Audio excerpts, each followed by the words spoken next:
So this is our first shot at podcasting. I'm excited.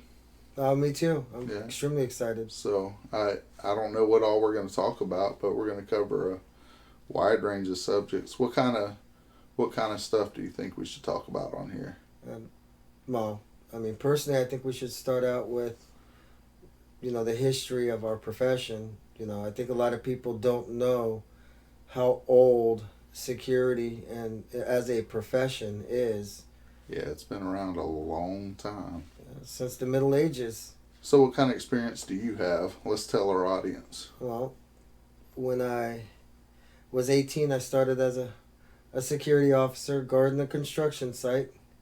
Worked, yeah, Yeah. worked my way all the way up to branch manager. Left the industry for a little bit to work in EMS and corrections, and then came back. Worked as a patrol supervisor, then again as a branch manager, and moved to a new state, became an operations manager. Eventually, I partnered with another person and started our own company.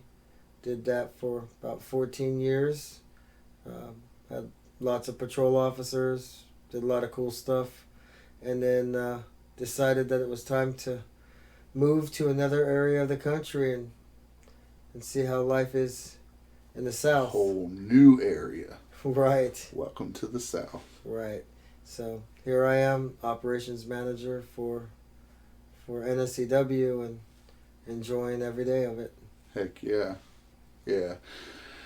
I too started security at 18. I remember my first security post was at a vacuum cleaner. They make vacuum cleaners. Like you walk in and all the robot arms are moving the vacuums over and over across this floor. And I'll never forget the guy that I worked with. I had the Class A style uniform. Oh, please tell me it wasn't the poly. Oh, it was hot, like will melt if you ever get caught into a fire. It was the blue poly blend with the black pants with horrible. the whistle and the metal badge and all that. It felt like I felt sharp in it. It looked good, but we sat on in a guard shack at the front of the property, checking in trucks and vehicles, and I've got a weak stomach. Right. The guy that I worked with my first night, his nose bled constantly. There was bloody rags. He was an older guy, and there were bloody rags all over the security counter. I didn't last long. at that job. Yeah, I couldn't do it. 45 seconds? 50 seconds? No, I worked a couple of shifts, and it was just rough. And I was young and didn't care. Yeah. I didn't care about career performance or future. So I had to get out of there. Didn't worry about tenure when you're 18. You're like, yeah, no, Right. I'm out. Right. So, it's a young man. It's like, okay, it's time to go. But, yeah. But I wound up. So that was when I was 18. I'm 41 now.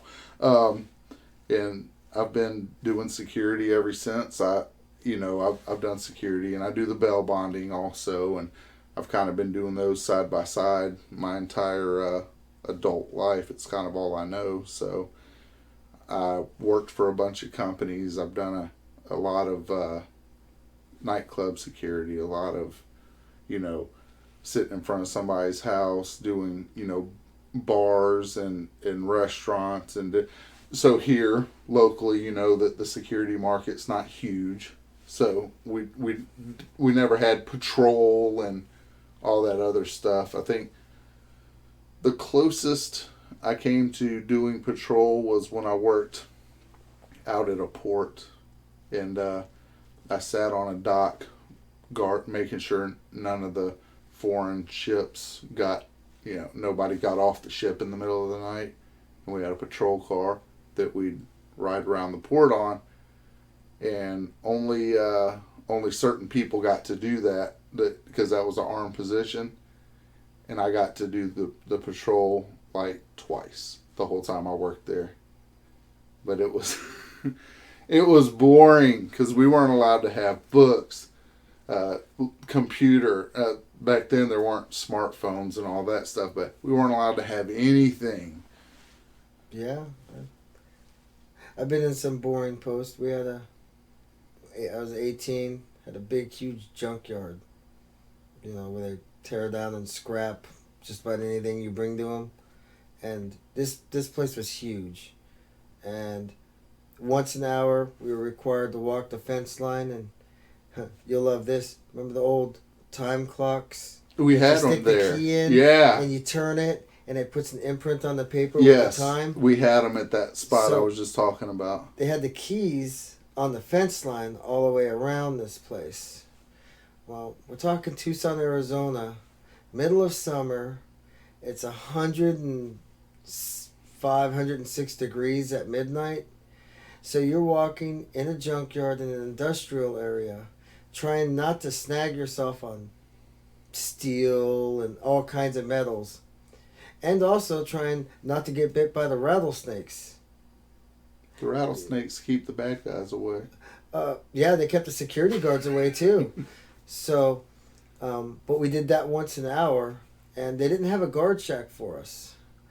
They would unlock their huge crane that was like maybe 1.5, 2 stories up, and you'd climb a ladder and sit in there and start it up, turn the air conditioner on. They had an AC unit on this thing, and that's where you sat until you went back down to go walk around.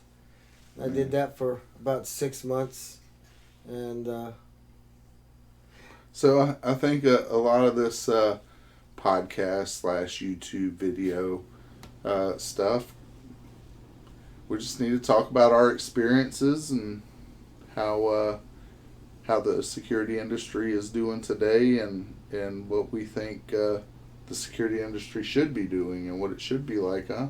well, I agree.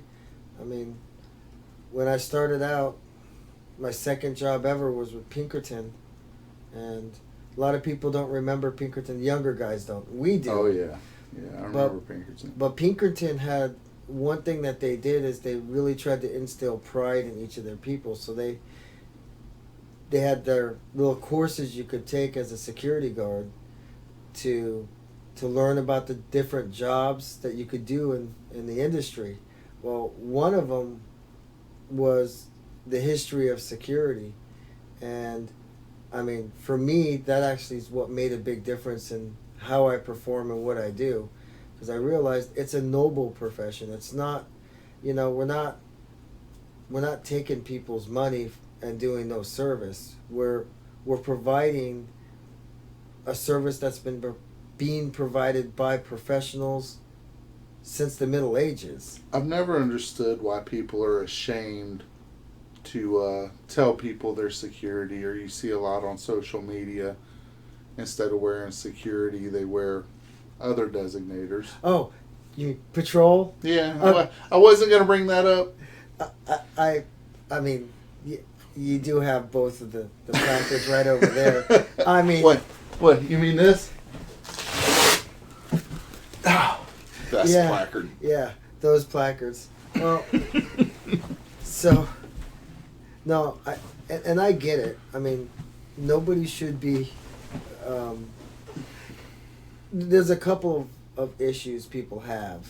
One is it's a low-paying job. It's a very entry-level. You don't have to already have training to come work for a company. Reputable companies will train you. Some of the other companies will just put you on a post and hope you don't fall asleep. All right, here's the keys. Good luck. Yeah, so, and we've both been there. Yes. I've gone to work for a company before where they're like, there's your car. Here's your route. Yeah, here's your route. Or in my case, here, hey, Ben, I need you to be at this place at this time, and this is what time you get off. No other instruction. Right? I mean, that's quite common. I mean, it is.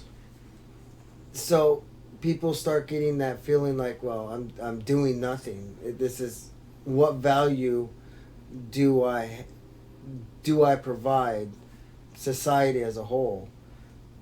And Pinkerton, when they existed, because, well, they're very limited now, but I'm going to date myself. I'm 43. The industry has been overrun with fly-by-night small companies that have really driven quality out of the price point. We're about to get taken over by a train, by the whistle of a train. Yeah. I'm excited. I think this is going to be fun, and I think we'll come up with a lot of different things to talk about, and I'm sure that people will have questions and nasty comments, and rent-a-cop, but Paul Blarts and I don't work at a mall. You can't call me Paul Blart. I mean, you can call me Top Flight. I mean, we have. Oh God, people laugh whenever somebody says to me, they'll say, "What's up, Top Flight Security?" I always yell back, "Top Flight Security of the world, Craig." Right. And they laugh. Well, it diffuses them because what they expect is what you see on YouTube and a lot of viral videos. Security guards get really upset, and I'm like, why? You call me Paul Blart? Well, first off, I don't work in a mall, and second off, I'm not a hero. He was the hero in his movies. He saved the day. You also have issues with just the selection process and hiring process. He was in Paul Blart 2. I was in Paul Blart Mall Cop 2. If you watch the movie, it's at the banquet scene. You'll see a guy turned around in his chair looking right at Paul Blart as he's giving his speech. He's wearing a black polo shirt that says security. That was me. Yes. Hey, claim your 15 minutes of fame, bro. It wasn't even 15 minutes. 15 seconds? 5 seconds? I don't know. It was literally pan, stop, they got me, and then pan. It was really quick. But I made a lot of money. I wonder if we can get a still shot of that. I bet you we can. I have one. It's on my Facebook. I actually paused the movie and took a picture of it, uploaded it to Facebook. There we go. I found it funny. For months I had that speech memorized because we sat through, during that movie, I sat through that banquet scene. That was 14 hours sitting exactly like they see me in the movie, listening to him go over the speech over and over. But I made a lot of money. So. Hey, so it's 14 hours worth it. Oh, that was 6 days of shooting? Oh, wow. 14 hours a day? Yeah. Nice. Yeah, it was. Are you on IMDb? No, probably not. I think that, don't they put extras on there? Featured extras. Oh. I was a background. Okay. Background's just, off the streets, they can grab anybody. But you get paid, and you get fed. Not a bad deal. Not bad at all. Even if you don't get famous from it. I didn't want to be famous from it. I wanted to go and have fun. Well, okay, so I did want to get noticed. One of my goals when I lived in Vegas was to become a dead body on CSI Las Vegas. I think that's a lot of people's goals. And so I signed up with a talent agency specifically to become a dead body. So now I might sign up with one for the, what is it? I've got a friend that can help you out with that. I don't want to be a real dead body. No, not that kind of friend. I would call those clients, not friends. Right? No, I've got a friend that's in that world. Well, I know that they film NCIS New Orleans. I think he was in one of those as an extra. Yeah. So if I could be a dead body on that, then my life would be fulfilled. There we go. I think being a dead body on one of the CSI or NCIS episodes is like a lot of people's goals, and I don't know why. I would want to be like one of the like extra cops in the background, or one of the like the victim's the angry dad, like the dead body is my, one of my family members, and I'm the angry guy that's out for blood, out for revenge. I wouldn't mind being that extra. I could see you doing that.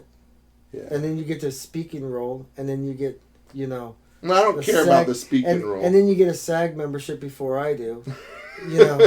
I don't care about the speaking role. It's the I don't want to be the guy covered up in leaves. Yeah, it's boring. Oh, I'm hoping to be way cooler than that. Cocaine on the table, dead on the floor, knife in the back. Oh yeah, no. And then next scene you're on a cold slab and getting the sheet pulled over. Ducky or whoever it is cutting you open. Yeah. Got that. Is this your husband? Yes, it is. As long as I don't have to say anything. I'm not really good at speaking roles. I actually auditioned for like 6 of them. One was I can't remember them. It's a whole franchise. But I auditioned for it and bombed it. It was bad. And it was a speaking extra. I was supposed to play, while I was auditioning for a role as a cop. And it was in Las Vegas, and basically it was holy shit, and then my car gets run over by a tank. It was something like that. It was, this probably shouldn't have cussed, but, that was the line for the movie. Yeah, there you go. I don't even know how to do that. I'm sure there's a YouTube video or something that explains how to you bleep out idiots that decide to cuss when they're talking. But I did that, and I've not ever had any ambition to be a star, a movie star, or TV star. So I sure haven't. My ambition was to gain experience doing something I hadn't done before. Yeah. To go out and get outside of my comfort zone, try something different. It's kind of like one of the biggest reasons I came here. I mean, I know the markets on the West Coast, but how do you better yourself and your ability to do stuff if you don't go outside of your... Isn't that kind of the equivalent of, hey, I'm on this nice, safe boat. I'm going to put weights on my ankles and jump off into the ocean and hope for the best? Maybe? Yeah. I mean, moving from Vegas to Mississippi, I mean, it's kind of like it's nice and safe in that area. You took I want to challenge my life to a whole different level. No. Yeah, but I tell you, I don't regret it in a second. Oh, I'm glad you came. I talked him into it. He did. So. But we've been having fun, though. It's been interesting. It's been fun, challenging, stressful. But learning experience, moving forward. But I think we have, I don't know, we have the same ambition at NSEW that every small security company has. We want to do it better. We want to do it better than the next guy. Yep. We don't want to do it cheaper than the next guy, though. Nope. I think that's where a lot of the crap comes from in security, is the next guy wants to do it cheaper so he can get the work. But that'll be a whole episode on its own. I don't one episode? Yeah. That's going to be a lot more than one episode. Well, I think it's going to be interesting to say the least. But, hey, let's see where it goes. Yeah, I mean, I think we'll have a lot of fun. And people will learn a lot, at least about us. Yeah. I mean, I bring a lot of history to it, too. So I think if you like to learn a little bit about history, and I can bring that with me. I think it's always interesting to to learn and talk about the foundation of any industry. Yeah, I think it's important for people to know that, because then you can really get that personal pride in what you do. Right. All right. Well, we'll see where this goes. It's a new thing that we're trying out, and we're gonna give it our best. Let us know what y'all think. Let's see y'all next time.